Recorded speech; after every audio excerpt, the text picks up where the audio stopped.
America to provide critical services to everyone. And look, one of Senator Tom Tillis's concerns here was that dynamic. North Carolina, like Oklahoma, has more than 1 in 5 residents on Medicaid or child health insurance programs, and the CBO, I know we're talking about it a lot, estimates the Senate version of the bill here would affect almost 12 million by 2034. I know you've talked about the focus of these cuts, getting rid of the, quote, waste, fraud, and abuse.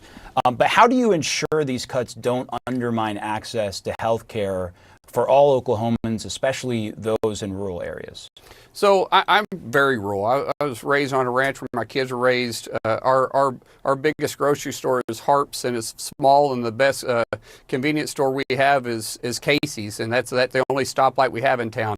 And so I appreciate rural hospitals. I understand they're a backbone of our economy, but I also understand what Medicaid was designed for. Medicaid was designed for those in need. We have 35 million people right now that live below the poverty line.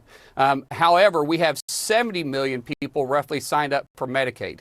Ever since Obamacare, we've seen Medicaid explode, and we've had a lot of waste, fraud, and abuse take root inside a system that was designed for those that need it the most. I heard a while ago you talking about the work requirement.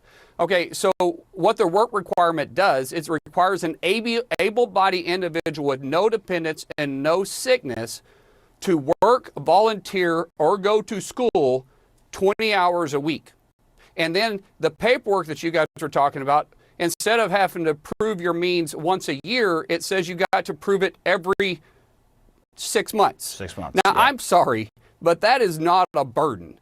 That is just lazy if you're not willing to do that. And if you're not willing to work 20 hours a week or volunteer 20 hours a week or go to school 20 hours a week to try to better yourself, why is it up to the American taxpayer to pay for you not willing to help yourself? Medicaid was designed to help those in need when they needed it the most. And that's what we're trying to preserve Medicaid for. We're trying to make sure it's there for those in need. I will say part of Senator Josh Hawley's concern, and he cited a woman who wrote to him. She explained that her husband works as a carpenter. Their private insurance covers her, 4 of her kids, but her 5th kid has a brain condition that is under Medicaid at this point.